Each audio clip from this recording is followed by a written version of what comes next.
Hi, welcome to the Stephanie Michaels Software Company. My name is Stephanie Iclone Michaels. I'm the founder and CEO of this company. This is going to be the final video that we make on Reallusion, and this is just to update all of you who have been paying close attention to how we have completely obliterated the Reallusion company as a whole. So, today we're going to focus on the facts and not hype. Okay, so I'm going to teach you some things about how business works for those of you who have never started a company, and to those of you who are holding on to Reallusion for dear life because you think that just because they are a 20-plus-year-old company, then obviously, because they've been around for 20 plus years, they couldn't possibly go out of business because apparently that's never happened before in history, right? It's not like we've seen companies like Blockbuster, which went out of business, Kodak went out of business, BlackBerry went out of business, right? So, but I guess Reallusion is so special. They couldn't possibly fail. So let's look at the reality versus the hype. Because some of you, all of you working for Reallusion, you might be in a position where you have to dust out your resumes and update your resume because you might be job searching very soon. Okay. All right. So I'm on Gemini right now, and I'm just going to ask Gemini a simple question. Okay. And I'm going to do this live so you can see. All right. So the first thing we're going to ask Gemini about Reallusion, we're going to say, is Reallusion based in Taiwan?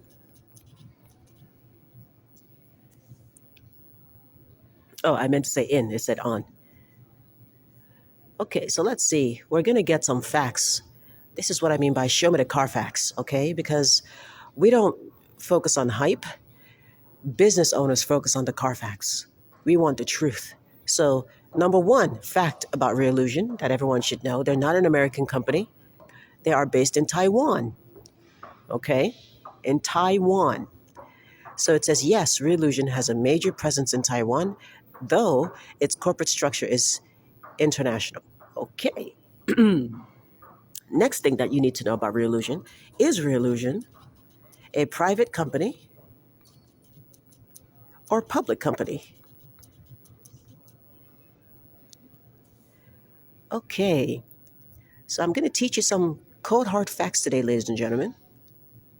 Reallusion is a public company. Okay, great.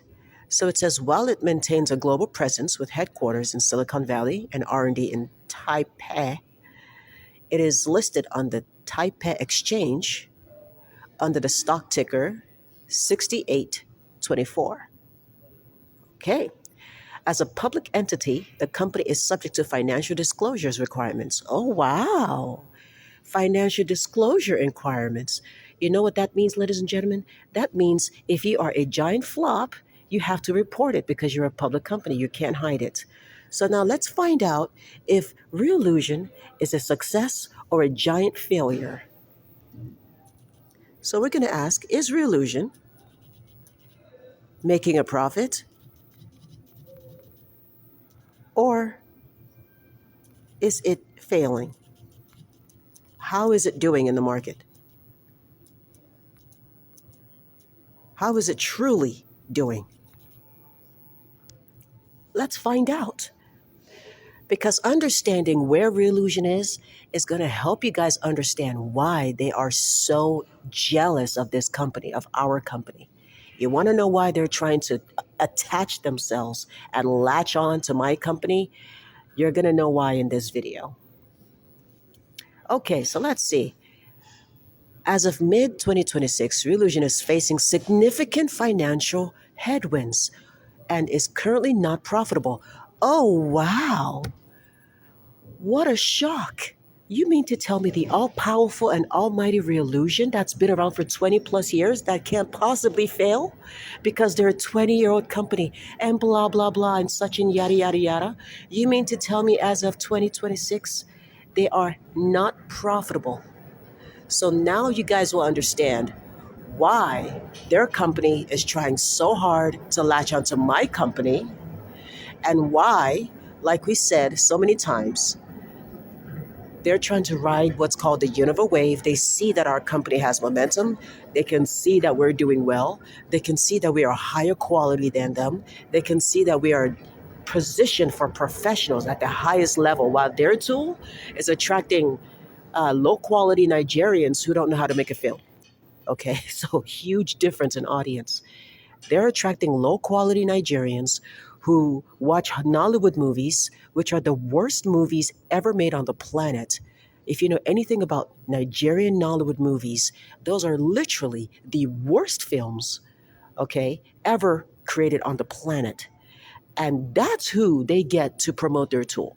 So when you look at what iClone attracts, and when you look at who promotes iClone, why is it always these Nigerians? Why is it the Nigerians? And then when you check their channels, they don't have a single iClone animation that would make you say, wow, this is incredible. Not a single example. So that's number one. Number one, we're looking at who they attract. And it seems like who they attract is they attract mostly the Nigerians. And the Nigerians, no offense, they're not making high quality animations. They're not making high quality films. I've seen their movies. It's embarrassing. Okay. So they're not attracting anyone that is of a higher caliber who makes like Hollywood level, professional, Toy Story level animations. They're just not attracting that at all. And how can they? How can they? Have you looked at their quality? It's terrible. Okay. It's objectively terrible. It's a terrible quality tool. Okay. So let's read what Google says about Reallusion. Reallusion, as of 2026, is facing significant financial headwinds and is currently not profitable. Now, for those of you who don't know English or have common sense, what it means when a company is not profitable, in layman's terms, what that means is you're spending more money than you're making. So for every $10 you spend, maybe you make 50 cents. And if you continue that way, your company is going to go belly up, even if you've been around for 20 years. Okay? You're going to get left behind, just like Blockbuster, just like Kodak, just like all the other companies that were around for so many years and also died. Okay? So just like Poser Pro, you're going to go belly up. They're going in the exact same direction as Poser Pro. Nobody even knows what Poser Pro is today because they are so irrelevant in the industry. And that's the direction Reallusion is going in. Now, so they are not profitable. While the company continues to release updates for its flagship products like Character Creator 4 and Iclone 8, its fiscal performance indicates it is struggling to maintain the growth it saw during the pandemic. Wow. Look at that. It says its physical performance indicates it is struggling to maintain the growth it saw during the pandemic. And guess who was using their tool during the pandemic and promoting it heavily? Me. I was one of those people that bought iClone in 2019, 2020. I was one of those people. And I made the best iClone tutorials in the entire iClone community. Okay, I was the best one they had. Okay. Now, here is the breakdown of how the company is truly doing based on recent financial filings. Okay, and you can look them up on TPEx 6882. Financial health at a glance. Profitability. Reallusion transitioned from being profitable to unprofitable in 2025. Oh, wow. Wow. Shocking. For the full year of 2025, it reported a net loss of approximately 27.3 million. Wow. That warms my heart. I love it. I love it when a company that overvalues itself gets a reality check. I love it. Okay. Revenue decline. Revenue has been on a downward trend, dropping roughly 14% year over year. Oh, wow. So they're not increasing every year. They're dropping roughly 14% year over year as of the most recent 12-month reporting period. Wow.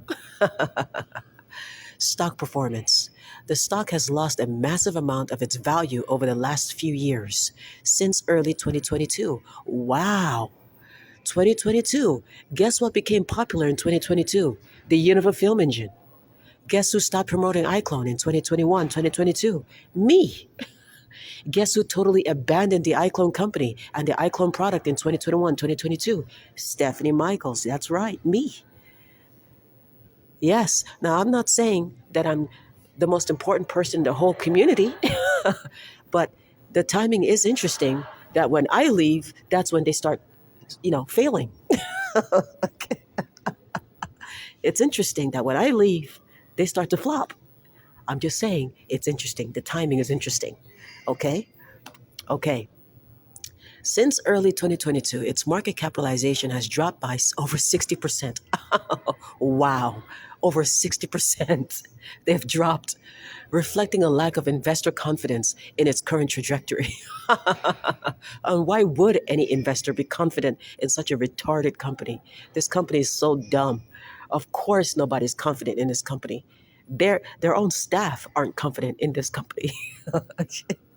I'm telling you, the Iclone staff, if I were you, I would go get your resume right now and start putting out for new jobs. Start applying to new jobs on Indeed and Monster.com. Okay. You might have to come apply at my company. Okay. Very soon, they're going to come here asking Stephanie for a job. Margins. Despite the losses, Relusion maintains a very high gross margin of nearly 88%.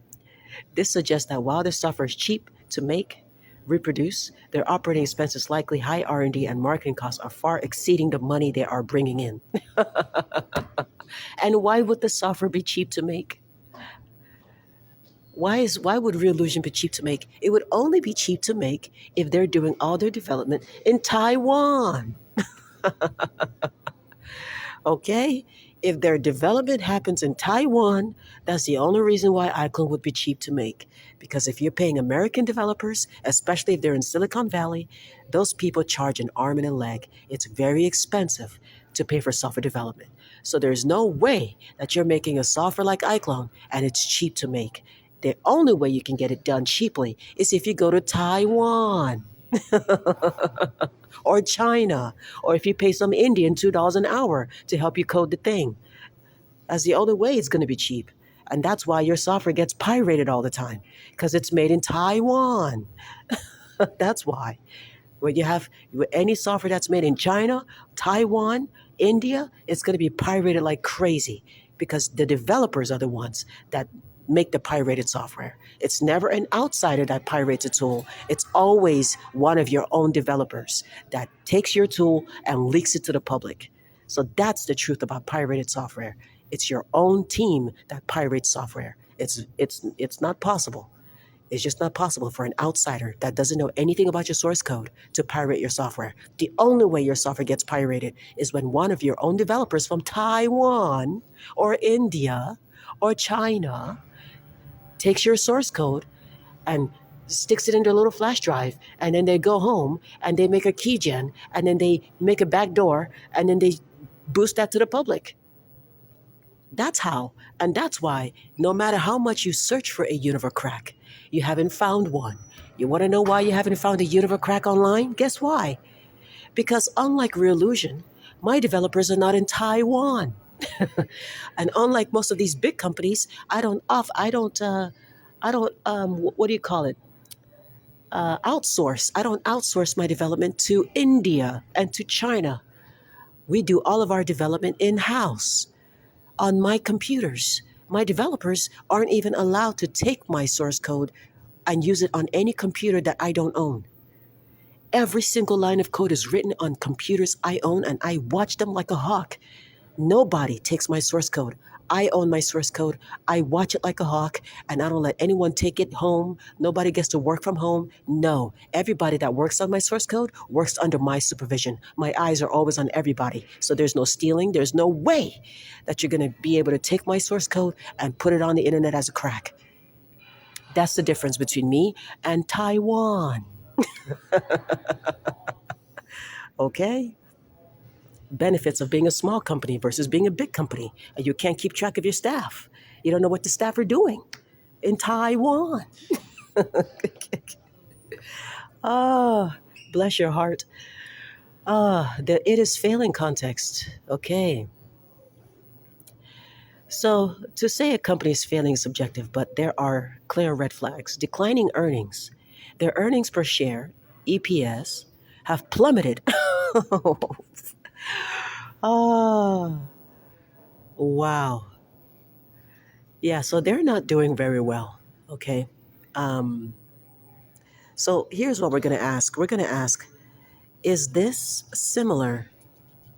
Or, okay, let's say this. What do you say to the Iclone staff who claim it is impossible for Reallusion to go under because they have been around for 20 years and therefore they aren't going anywhere? Let's give these people a reality check, shall we? The argument that a company is safe simply because it has survived for 20 years is a common logical fallacy known as the Lindy Effect. Oh, wow, there's even a name for it. Okay, misapplied to business. While longevity suggests resilience, it is not a shield against market shifts or poor financials. Wow, the Lindy Effect. Oh my God. Turns out there's a name for it. If you were speaking to someone making that claim, here are the reality based counterpoints to consider. Oh, wow. I love reality. Reality is my favorite thing. The legacy status is a risk, not a guarantee. Oh, wow. Look at Google. In the software industry, being around for 20 years often means a company is tethered to legacy code and aging architectures. Oh, wow. The Kodak Blockbuster lesson. Wow. Didn't I just say that? Did I not just say that? Both were dominant for decades. They didn't go under because they lacked history. They failed because the market moved on to digital streaming faster than their business model could pivot. Technical debt. Smaller, newer competitors can build on modern engines like Unreal or proprietary web based stacks without the baggage of supporting 20 years of old plugins and workflows. Oh, wow. Yeah. So you go ahead and read that. Okay. So now let's ask it, is what is happening to Reallusion similar to what happened to Poser,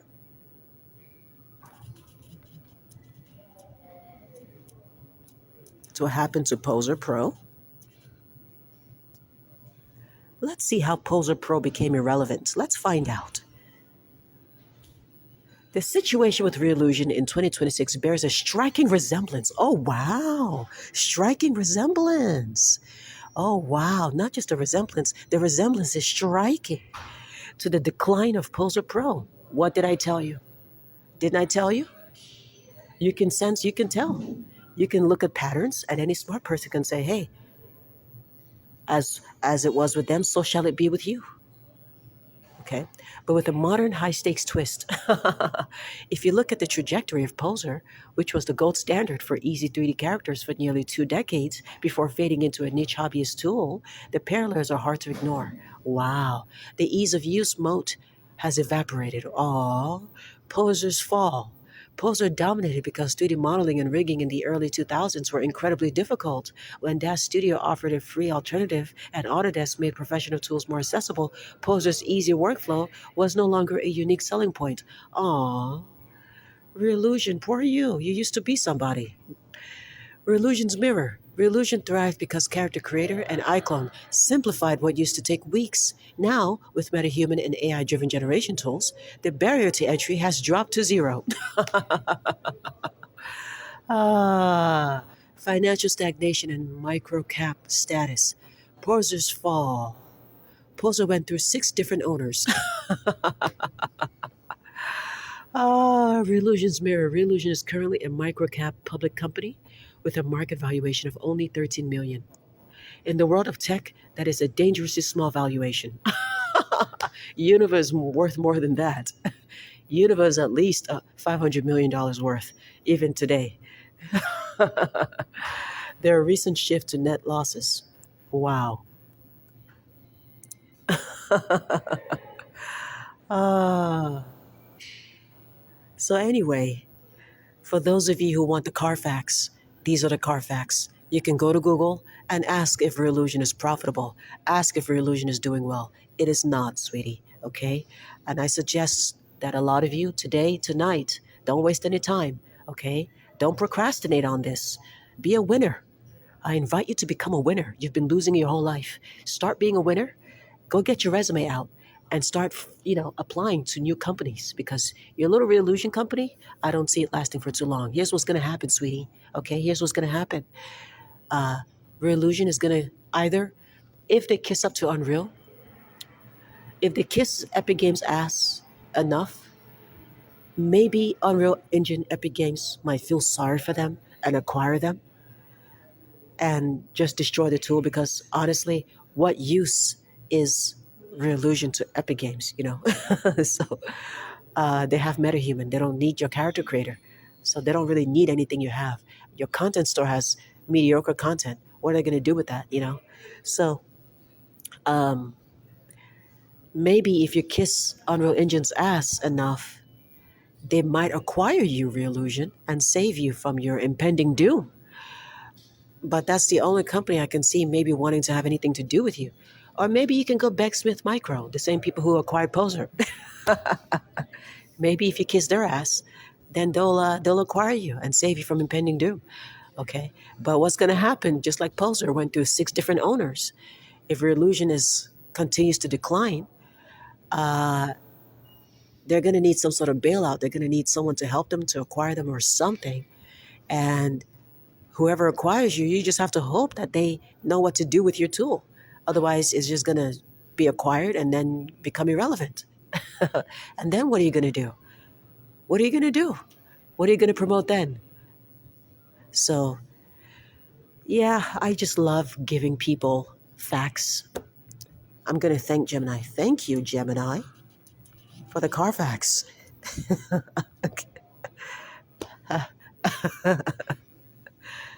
uh, yeah, it's interesting.